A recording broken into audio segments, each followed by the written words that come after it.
So let's go ahead with next question, question number 16th. A simple harmonic wave having an amplitude A and time period t is represented by the equation y equals to 5 sine pi t plus 4 meter. Then the value of A in meter and t in second are. बहुत simple सा question है. आपको simple harmonic wave का equation दिया है. Simple harmonic wave और simple harmonic motion equations are almost same. तो इसको मैं लिख लूंगा 5 sine pi T plus 4 pi, और इसको मैं कंपेयर कर लूंगा स्टैंडर्ड इक्वेशन के साथ a sine omega T plus 5. तो जब कंपेयर करोगे तो इक्वेशन नंबर 1 और 2 को कंपेयर करोगे तो आपको a की वैल्यू मिल जाएगी 5 मीटर और आपको ओमेगा की वैल्यू मिल जाएगी पाई, लेकिन ओमेगा होता है 2 पाई बाय टाइम पीरियड, तो पाई पाई हो गया कैंसल. तो टाइम पीरियड की वैल्यू आ गई 2, तो टाइम पीरियड इज 2 सेकेंड. तो हो गया 5 and 2, option number D. Done.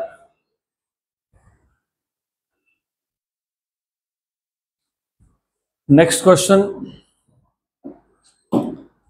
The displacement of an object attached to a spring and executing simple harmonic motion is given by x equals to 2 into 10 raised to minus 2 cos pi t meter. अब क्योंकि displacement में cos है मतलब particle start from extreme position. Important है.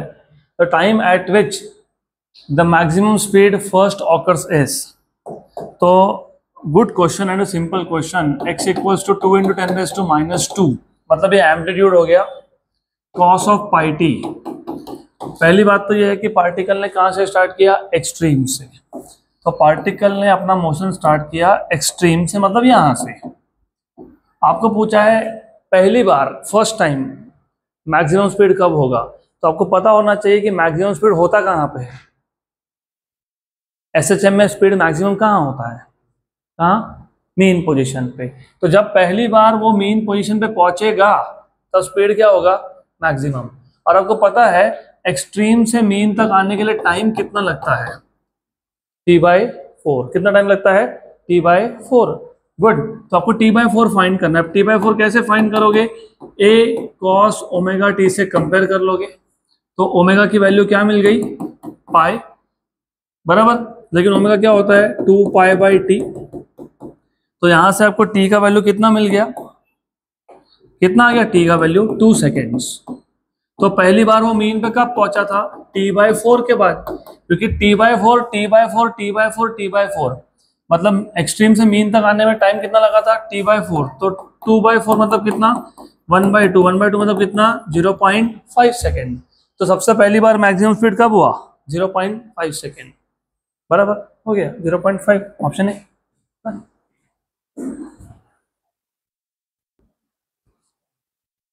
Next question.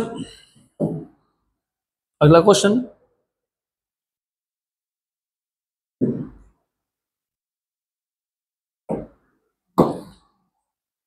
Eighteenth. अच्छा question है ये, good question.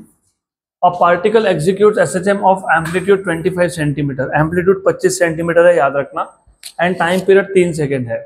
What is the minimum time required for the particle to move between 2 points 12.5 centimetre on either side of the mean position.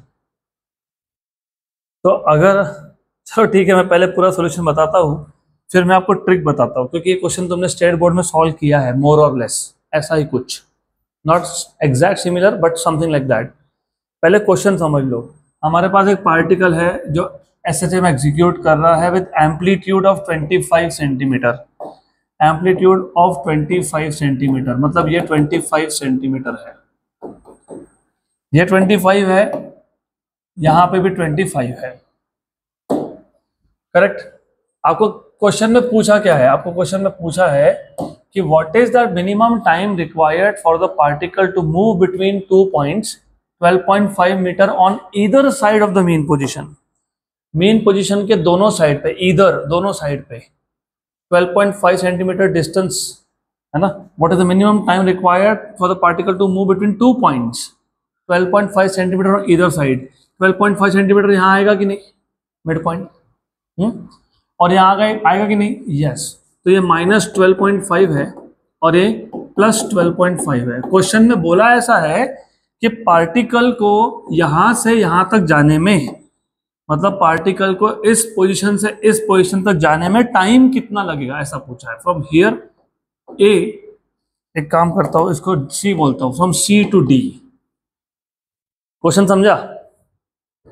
Particle को इधर side, मतलब left में 12.5, right में 12.5, तो minus 12.5 से प्लस 12.5 तक जाने में कितना टाइम लगा, दैट इज द क्वेश्चन। अभी क्वेश्चन समझा, राइट? तो सॉल्व कैसे करेंगे बता देता हूं मैं, लेकिन मैं ट्रिक दूंगा आपको, ट्रिक याद रखना। सबसे पहले यू हैव टू अंडरस्टैंड, आपको फाइंड क्या करना पड़ेगा कि माइनस 12.5 से ओरिजिन तक आने में कितना टाइम लगा, प्लस ओरिजिन से 12.5 तक जाने में कितना टाइम लगा, ये फाइंड करना है। हाँ कि ना? yes. आपको पता है जितना माइनस 12.5 से 0 तक जाने में लगता है उतना ही 0 से 12.5 तक। Yes, good. तो एक काम करता हूँ, इसको T1 बोल देता हूँ, इसको T2 बोल देता हूँ, और T1 और T2 क्या है, सेम है। तो टोटल टाइम क्या था, T1 प्लस T2, मतलब टोटल टाइम क्या होगा, T1 प्लस T1, मतलब टोटल टाइम कितना होगा, 2T1। कितना होगा, 2T1। तो मैं अगर सिर्फ T1 फाइंड कर लेता हूं तो मेरा काम हो गया। T1 या फिर T2, जो भी फाइंड करना हो वो, चलो T1 फाइंड करो, T2 फाइंड करो, क्या फर्क पड़ता है, करेक्ट? तो T2 कैसे फाइंड करेंगे, ओरिजिन और ये 12.5, व्हाट इज एम्पलीट्यूड, 25, कितना है, तो ये जो पोजीशन है 12.5, ये क्या हो गया, a/2। क्या हो गया, a/2। मतलब मुझे सिर्फ ये समझना है, ये फाइंड करना है कि पार्टिकल को मीन से a/2 तक जाने में कितना टाइम लगा। पार्टिकल ने मीन से स्टार्ट किया तो x इक्वल्स टू क्या लिखते हो, a sin ओमेगा t लिखते हो कि नहीं? यस। तो मुझे बताओ x की वैल्यू कितनी है, a/2 equal to a sin omega t को क्या बोला है मैंने, t2। क्या बोला है, t2 बोला है ना, राइट? तो a हो गया कैंसल, तो 1/2 साइन की वैल्यू कितने एंगल पे आती है, 60 पे नहीं आती है, 30 पे आती है, sign 30 π/6। Okay, sine omega T2, तो यहां से तुमको क्या मिल गया, π/6 इक्वल्स टू ओमेगा T2, मतलब π/6। ओमेगा क्या होता है, 2π time period, pi by by. तो T2 कितना है, T2 इज T/12। ये तुमने बोर्ड्स में, स्टेट बोर्ड में क्वेश्चन सॉल्व किया था। The time taken by the particle to cover half the amplitude, T/12। अगर याद होता तो तुमको ये क्वेश्चन में कुछ करना ही नहीं पड़ता, तुम लिखते T इक्वल टू 2T2, तो सीधा लिखते 2T/12, मतलब क्या लिखते, T/6। T की वैल्यू कितनी दी है, 3 दी है ना, 3 टाइम पीरियड इज 3/6 मतलब कितना, 1/2 मतलब कितना, 0.5।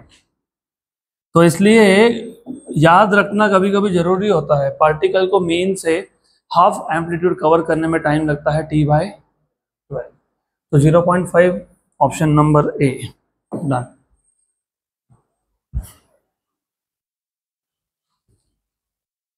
चलो नेक्स्ट क्वेश्चन, अगला question, very simple question. If a simple harmonic motion is represented by d2x by dt square plus alpha x equals to 0, its time period is, joke है joke. आपको differential equation दिया है d2x by dt square plus alpha x equals to 0। आपको पता है what is differential equation of SHM, d2x by dt square plus omega square x equals to 0। तो equation number 1 और 2 को तुम कंपेयर कर लो, तो आप क्या आएगा, omega square equals to alpha, तो ओमेगा क्या आ जाएगा, root of alpha. What is time period of SHM, what is time period, 2π omega, 2π क्या आता है, ओमेगा। तो 2π omega, what is omega, root alpha, खत्म। 2π रूट अल्फा, पहले भी सॉल्व किया हमने question, second time we are solving the same.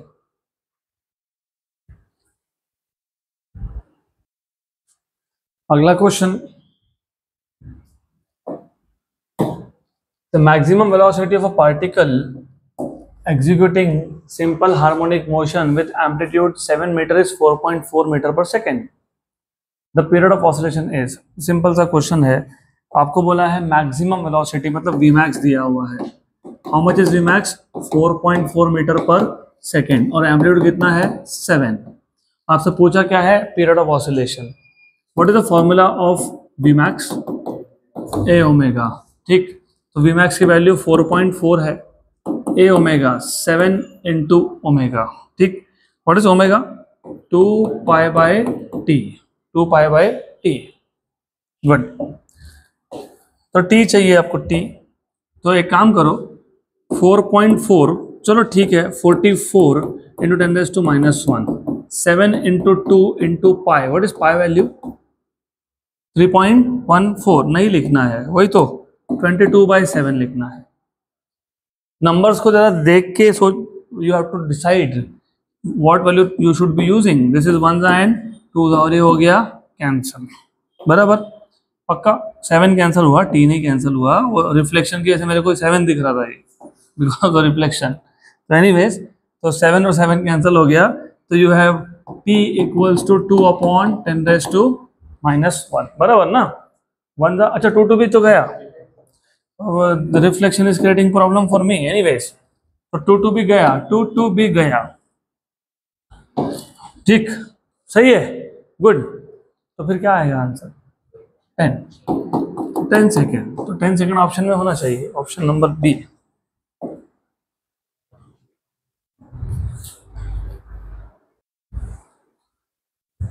Next question,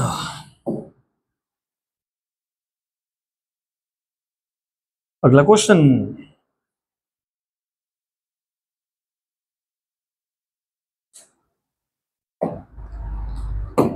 When a body of mass 1 kilogram is suspended from a certain light spring, light spring मतलब spring का mass consider मत करो, hanging vertically, its length increases by 5 centimeter. By suspending 2 kilogram block to the spring, if the block is pulled through 10 centimeter and released, the maximum velocity in it is. तो पहले question समझना is very important. हमारे पास एक body है जिसका मास कितना है? 1 kg. आपने सस्पेंड कर दिया ए ब्लॉक को. किससे सस्पेंड कर दिया? एक स्प्रिंग से. तो इस स्प्रिंग का लेंथ कितने से इंक्रीज हो गया? 5 सेंटीमीटर. ये जो पहला स्टेटमेंट है ना, ये आपको कुछ इंफॉर्मेशन देने के लिए दिया है. क्या बताता हूं मैं. बॉडी का मास पहले केस में बॉडी का मास कितना है? 1 kg. Correct, good. और इसने कितना लेंथ इंक्रीज कर दिया? 5 centimetre. You know F equals to kx, मतलब mod of F equals to kx. What is force? mg. क्योंकि जब तुम एक स्प्रिंग के नीचे मास लगाते हो तो फोर्स क्या होता है? mg. तो mg इक्वल्स टू क्या हो गया? kx. तो k क्या हो गया? mg/x. तो तुमको ये जो पहला केस था उसमें तुमको k की वैल्यू मिलनी चाहिए, इसलिए बताया है सब. What is mass? 1. What is g value? 10. ले लेते हैं 10, बोला भी है 10, ले लेते हैं. What is x value? 5 centimetre. तो 5 इंटू 10⁻⁻². तो ये हो गया 1 जा, ये हो गया 2 जा. ठीक, तो k इज 200 न्यूटन पर मीटर, क्योंकि ये फोर्स अपॉन डिस्टेंस है. तो न्यूटन पर मीटर 200 मिल गया k की वैल्यू.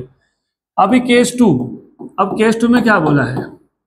अब आपको बोला है कि बाय सस्पेंडिंग 2 किलोग्राम ब्लॉक, अभी तुमने 1 की जगह पे 2 किलोग्राम का ब्लॉक सस्पेंड कर दिया to the spring, and if the block is pulled.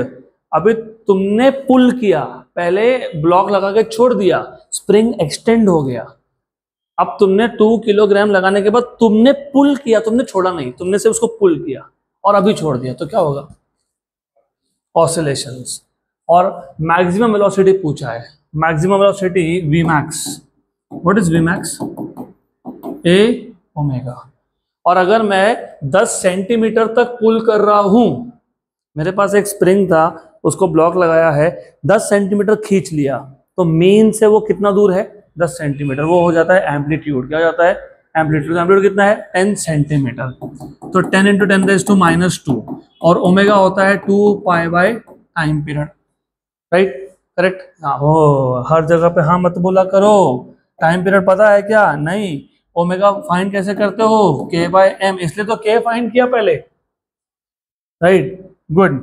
तो therefore Vmax equals to 10 into 10⁻² कितना हो गया, 10⁻⁻1। k की वैल्यू कितनी है, 200, और दूसरे केस में m कितना था, what was m in second case, 2 kg, तो 2 kg, तो 1 और 100 जा, what is root of 100, 10, what is 10 into 10⁻⁻1, 1, तो 1 मीटर पर second is the maximum speed.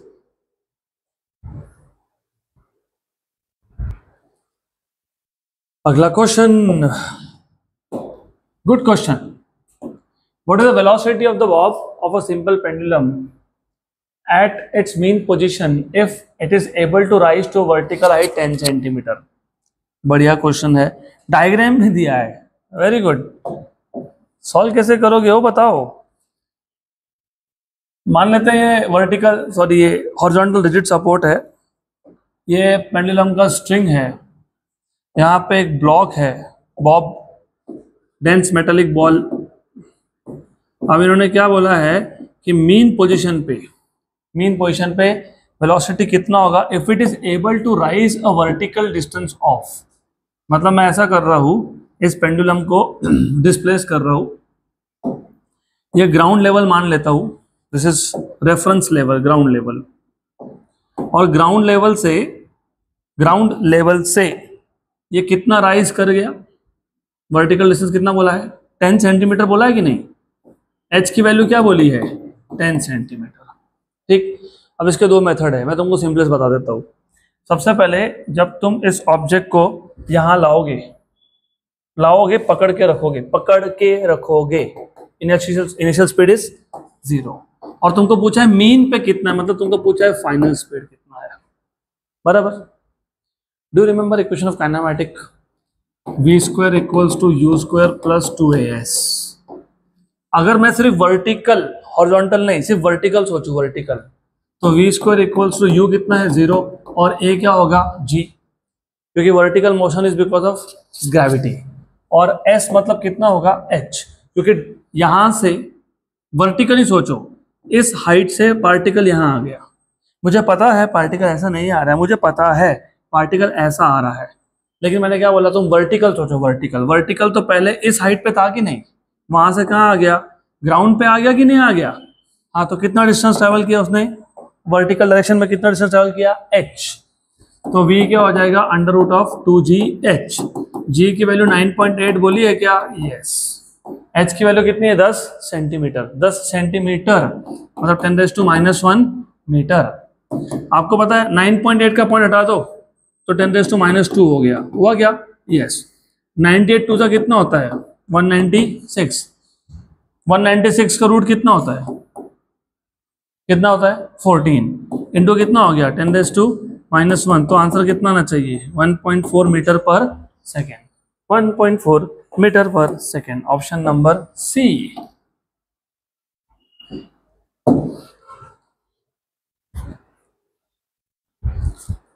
Next question. तो अभी ये जो मैंने तुमको मेथड बताया, ये सेम मेथड यूज करके तुम क्वेश्चन नंबर 23 कर पाओगे, ऐसा मेरा एक्सपेक्टेशन है। तो मैं ये तुमको असाइनमेंट देता हूँ, क्योंकि हर क्वेश्चन क्लास में मैंने करवाना इज नॉट गुड थिंग, तो थोड़ा ट्राई करो, और अब तुमको समझ में आ गया करना क्या है तो कर लेना solve. Next question, time period of a spring mass system is t.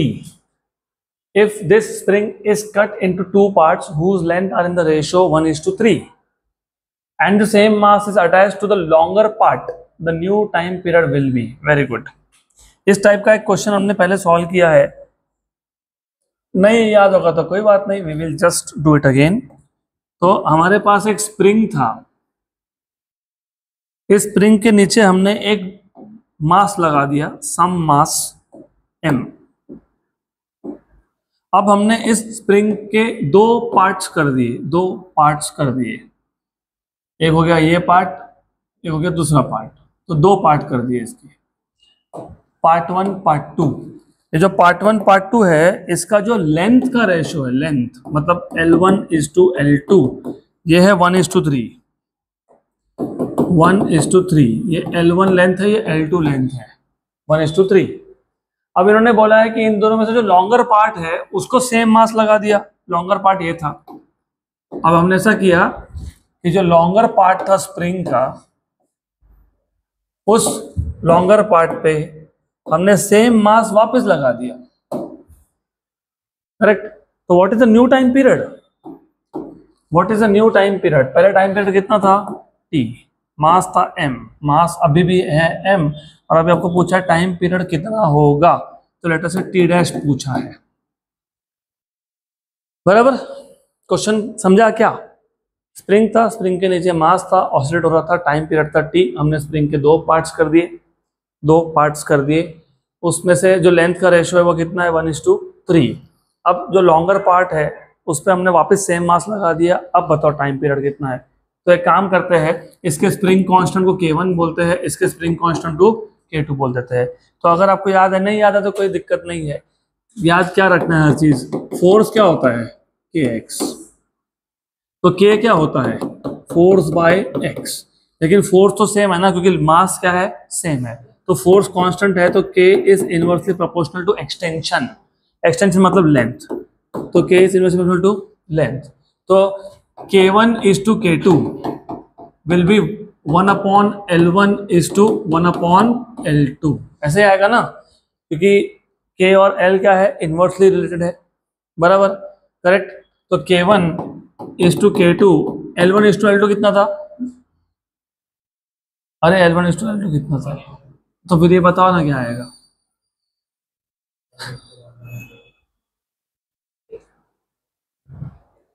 वही इनवर्स रिलेशन है, तुम कर क्या रहे हो? मेरे को समझ में नहीं आ रहा। तुम K1/K2 इनवर्स रिलेशन है तो क्या आएगा? L2/L1। जब तुमको L1/L2 1/3 दिया था तो फिर ये कितना हो जाएगा? 3:1।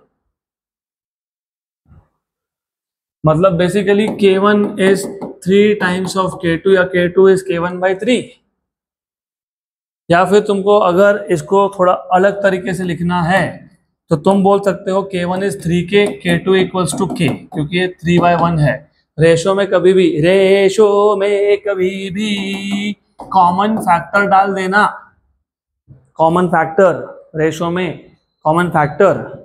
जैसे 3:1 को मैं 6:2 लिख सकता हूँ। What is 6:2? 3:2/2। मैं 3:1 को 3:3/3 भी लिख सकता हूँ, 9:3। मैं 3:1 को 3:4/4 मतलब 12/4 भी लिख सकता हूँ। मैं 3:5/5 भी लिख सकता हूँ। मैं 3:6/6 भी लिख सकता हूँ। तो कॉमन फैक्टर में कुछ भी लिख सकता हूँ, तो कुछ भी लिख सकता हूँ। तो के लिख दिया। व्हाट इज के? के इज द ओरिजिनल स्प्रिंग जो था उसका कांस्टेंट। मेरी मर्जी, जो लिखना लिख दिया, लिख दिया, लिख दिया, पक्का।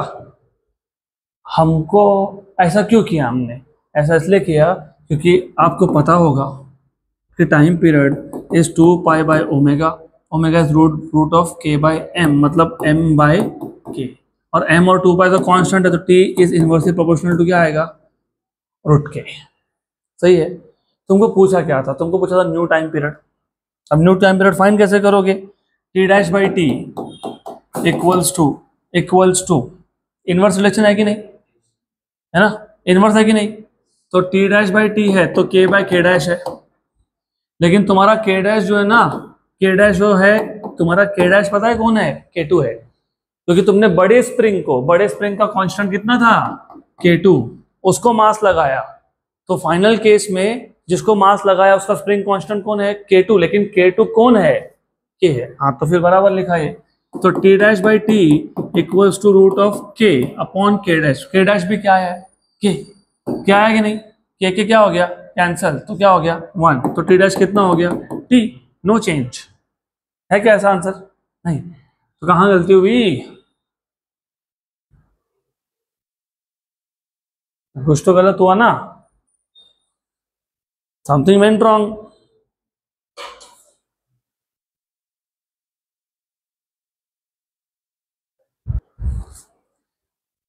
तो हमको क्वेश्चन करेक्ट करना पड़ेगा।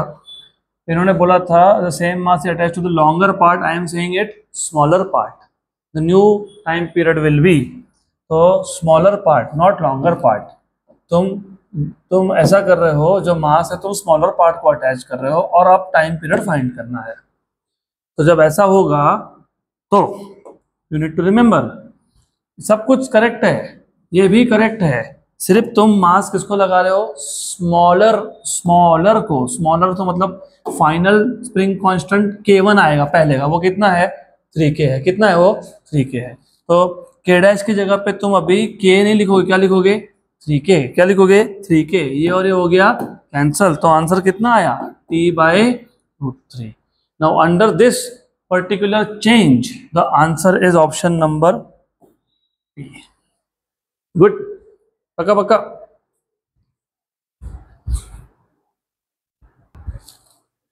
नेक्स्ट क्वेश्चन,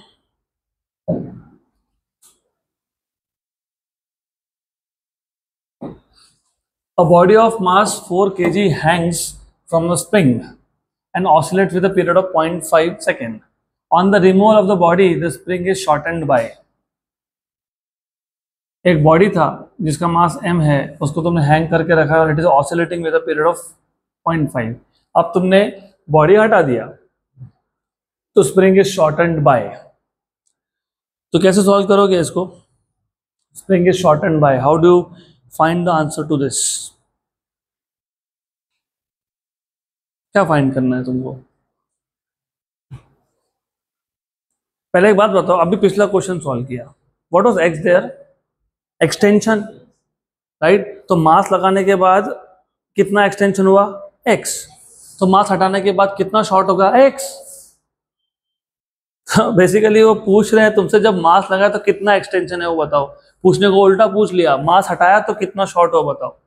हाँ, तो तुमको कंफ्यूज करने के लिए सब करते हैं ऐसा। क्या दिया है टाइम पीरियड, क्या दिया है मास, मतलब यूज होने वाला है। What is time period, 2π√m/k, सही है। एक काम करना, टाइम पीरियड की वैल्यू कितनी है 0.5 इक्वल्स टू 2π, मास कितना है, मास 4/k, यहां से k मिल जाएगा, बताता हूं कैसे। तो दिस इज 0.1 एंड 4 बराबर, यस नो यस यस। तो 1 इक्वल टू 4π और ये 4 का रूट कितना आ गया 2 अपॉन रूट के, तो रूट के कितना आ गया 8π, कितना आ गया 8π। तुमको पूछा क्या था, क्या पूछा था, x पूछा है ना।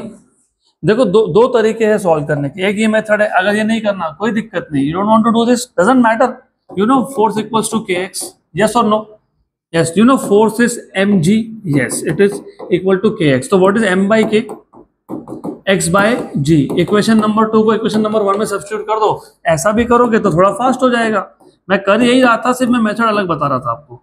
तो now you have t equals to 2π√m/k, what is m/k, x/g, right, correct. तुमको क्या चाहिए x, squaring on both sides, t² equals to 4π² x/g, तो x equals to t² g/4π², ठीक है, हो गया सॉल्व। कैसे सॉल्व हो गया बताता हूँ, यू नो g और π² की वैल्यू लगभग सेम होती है कि नहीं होती है, yes.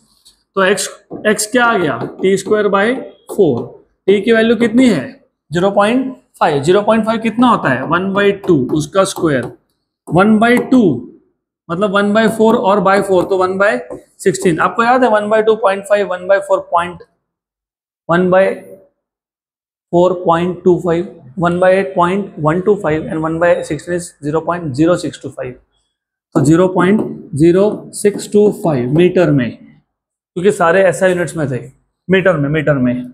How much is 1 metre in centimetre, 1 metre में कितने सेंटीमीटर 100, कितने 100, तो आंसर क्या आएगा 6.25 सेंटीमीटर। तो आंसर में 6.25 सेंटीमीटर दिखना ही चाहिए, होगा ही, है ऑप्शन नंबर सी, बराबर, good, done. So that is the end of CET part of this chapter.